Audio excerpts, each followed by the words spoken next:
Ciao and welcome to Julie's Vegetable Patch. It's 1 week before Christmas. I'm just back from a long run, so you'll have to excuse my outfit. But before I go in the shower and start cooking, I wanted to show you the last of our crop of potatoes, which we have specifically left until Christmas. This is an old carpet which we laid down to protect the potatoes from the frost, and it's quite heavy actually because it has been raining, but also it's been quite frosty. And in case you're wondering, this carpet comes from my old office where I replaced it with some wooden flooring, so nothing goes to waste. Using a brick, I marked where I was last time, so I should be able to now just carry on and see if I can find more potatoes. Oh, there is one, look. Hey, actually a couple, no, one. In case you're wondering what this hosepipe is, it's not a normal hosepipe. It very gently releases water in the ground. We use it in the summer when we go away specifically, and we have it on a timer. Very useful. But let's carry on with the search. Oh, there's a few more here. Lovely. Oh, and another one here. Great, wonderful. And here. Every time I find a potato, it's a bit like Christmas Day. Oh, look at here. I thought there was a big one here somewhere. Where is it? Oh, it's gone. The only problem with this is that you end up stabbing a few, but in the scheme of things, it's not a big deal. Here's another one. And another one here. That's a nice large one. A bit odd looking, but that's good. Anyway, I'll go through the rest of the crop, and at the end I'll show you what the result is at the end. And that is the last one, I think.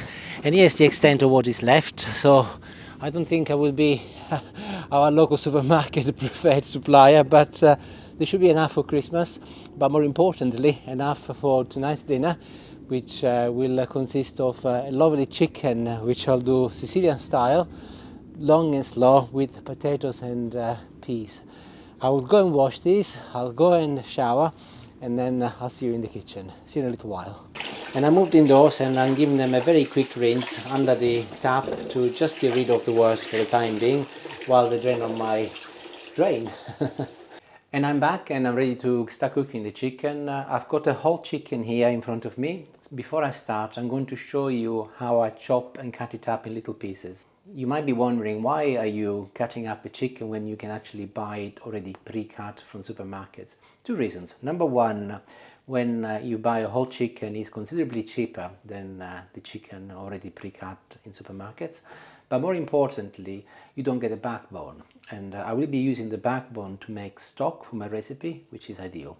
I will start with the legs. Get hold of a sharp knife and find the joint which connects the leg to the breast, which is here, and just do a little incision in here, like so. Bend the leg until you find the joint which connects the leg to the breast. That's come off. And go back with your knife and easily it will go all the way to the end. And that's come out ever so easily.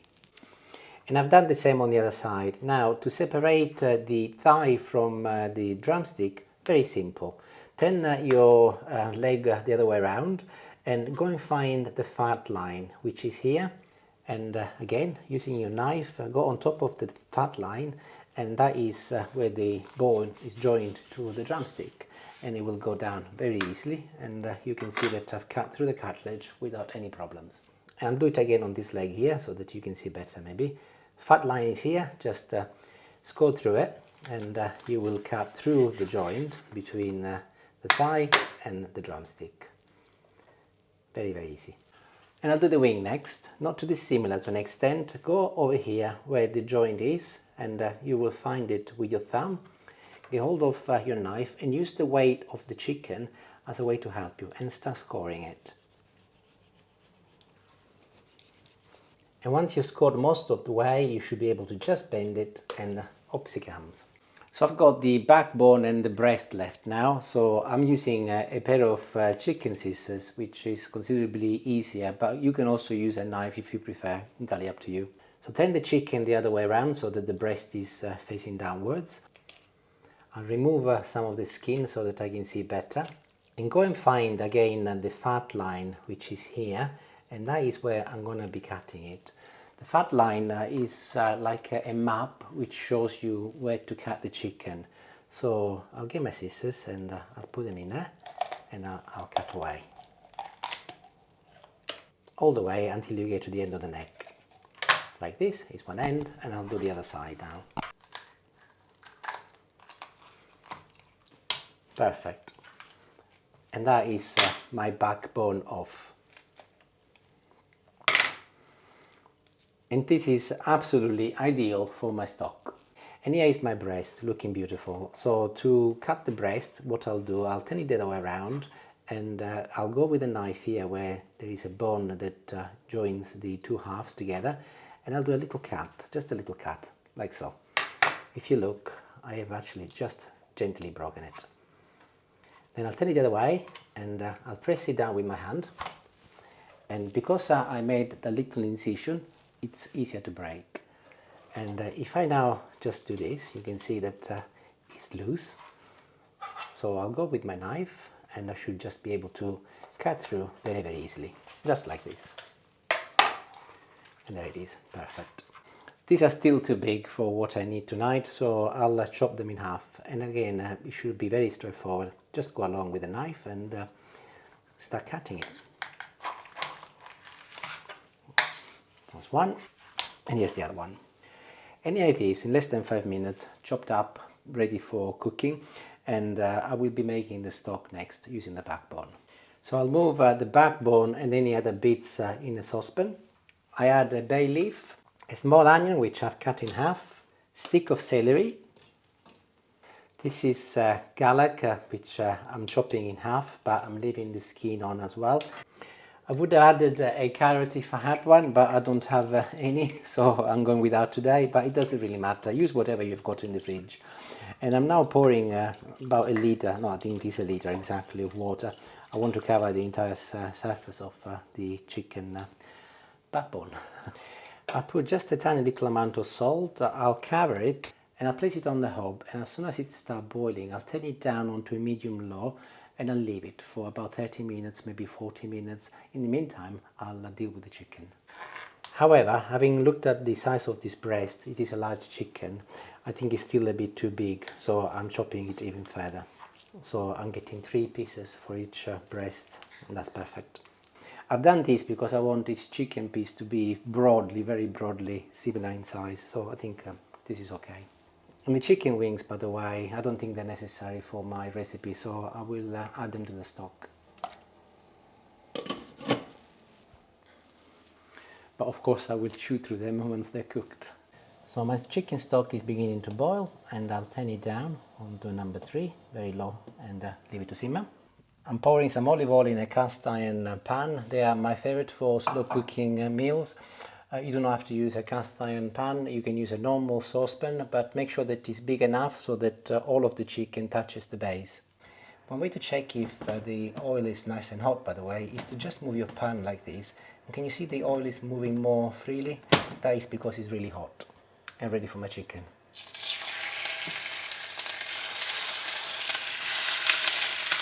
And this is the perfect size for my chicken.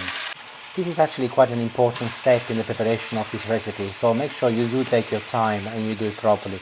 And start turning the chicken so that it gets brown on all sides. And remember also to keep the temperature nice and high. So I've been turning it, I've turned it down on number 5, otherwise you won't be able to hear me, for a good 10 minutes now, and I'm happy. If you look at the bottom of the pan also, there is some fat which has caramelized and is stuck to the bottom. That is great, because I will be putting some wine in a minute, and I will deglaze it, and I will release the most amazing flavor. And here comes the wine. And as soon as I pour the wine in, of course it goes quiet, so I can turn the temperature up again, so you can hear me still.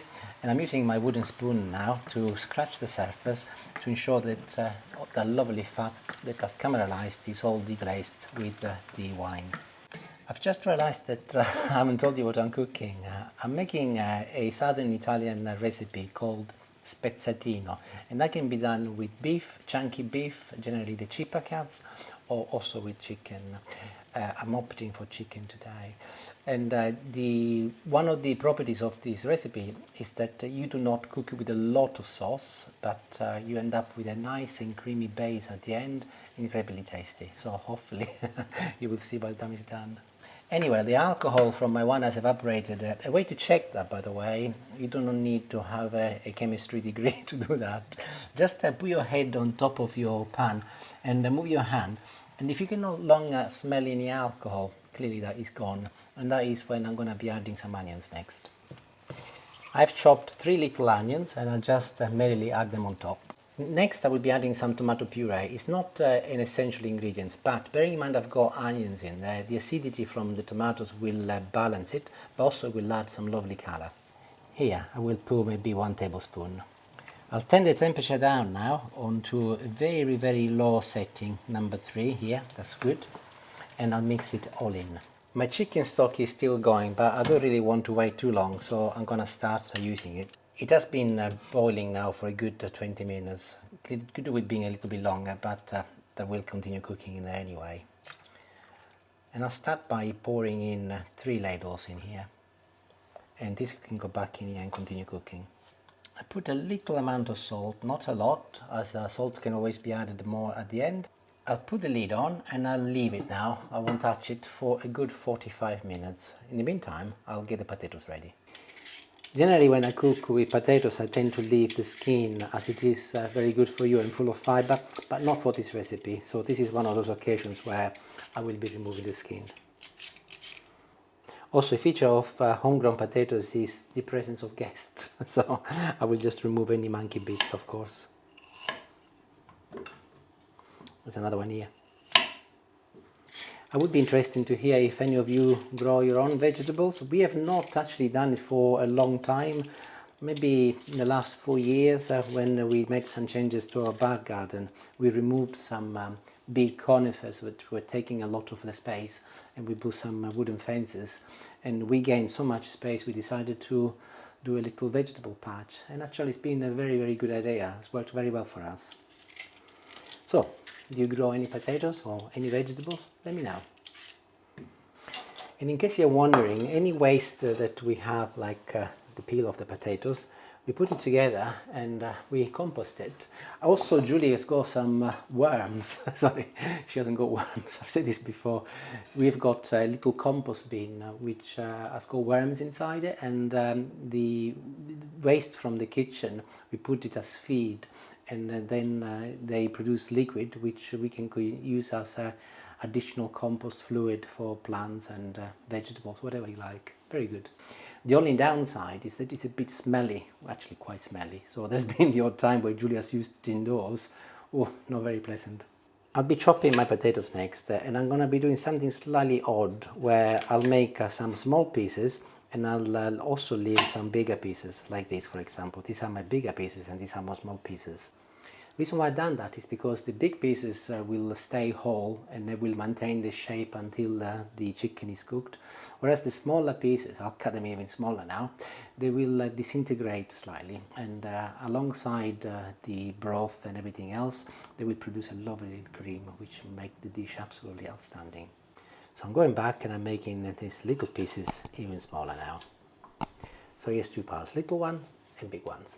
45 minutes have passed, so let's take a look. Oh, that smells delicious.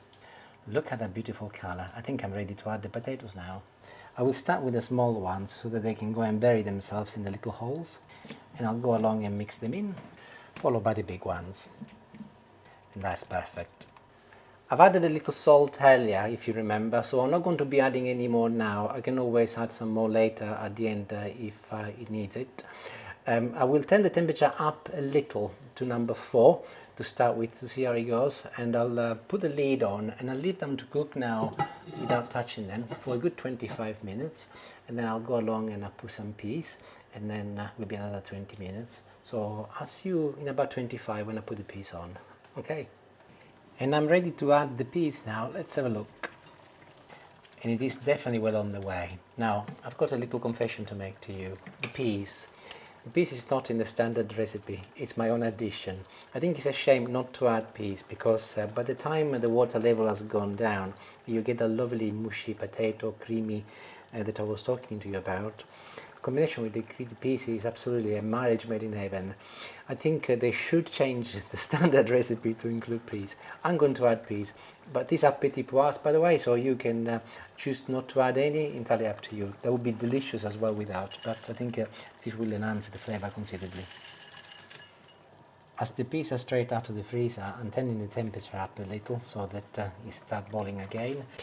Another variation from the standard recipe is my own addition of rosemary. I absolutely love it. I think it's one of the best herbs you can find, and with chicken and pork is always absolutely spot on. It would be a shame, just like the peas, not to add it to the mix. So I will just add it on the top, and I'll try and bury it with my spoon, but I will not be removing the needles. I'll leave as it is. This will allow me to remove it afterwards. Now there is a little bit more liquid than I would like, so what I'll do, I'll turn it down again back to number 4 so that it's low simmering point, but I'll lodge my wooden spoon in here and I'll leave it to cook now for another 20 minutes with the spoon in there, so that that will help some of the water to evaporate. So I'll see you in 20. And I've got some very, very good news for Julie and I anyway, because it's ready. Let's take a look. Oh, that looks wonderful. Can you see what I meant by the lovely creamy sauce which I've got now, which is great. But to make it even creamier, I'll go and find them little pieces of potato I was referring to earlier, and I'll just squash them using a fork or a spoon. And that's perfect. The rosemary, as I didn't remove the needles, that should just come off very easily now. There it is. Now, admitted, the peas, they do make a big difference someday. They look great, but also the flavor will be much better. And tenderness is one of the key features of this meal, because it's been cooked for a long time on a low temperature. And if you look, see, it comes apart actually. Wonderful, don't even need a knife. You might also be wondering, where is Julie? Because generally by now is when she turns up. She can hear me that the video's coming to an end, and she come and help me with the end, but also we're getting close to it. Today she is next door, but she cannot hear a word I'm saying because she's got headphones on. We have got a Christmas tree, and the door is lodged open, we cannot close it. And she would have had the television on, blasting with some Christmas movie like Love Actually or It's a Wonderful Life, while she's wrapping up presents. But she's got her headphones on, and I think she's listening to some podcast. Occasionally I hear her laugh, but that's why she's not here. So she hasn't got a clue the dinner is ready. Great. The reason why it's great is because I can take my time to taste it properly. Normally by now she rushes me. So let's have a look. It's gorgeous. Honestly, it's absolutely beautiful. Try, you will love it. Also, with the chicken, some people do not like the skin, and I'm not sure if it's the texture they don't like or they don't like it at all.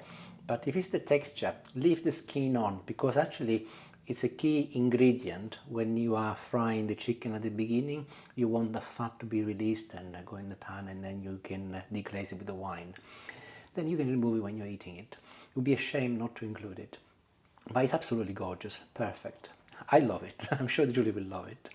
And if you look, also the creamy at the bottom, the creamy sauce is absolutely perfect. And the peas are great. Okay, I think I'll go now. Thank you for watching the video. And as always, if you like my channel, do subscribe if you haven't subscribed already. And if you have subscribed, thank you very much for your support. See you later, buon appetito and arrivederci. Ciao.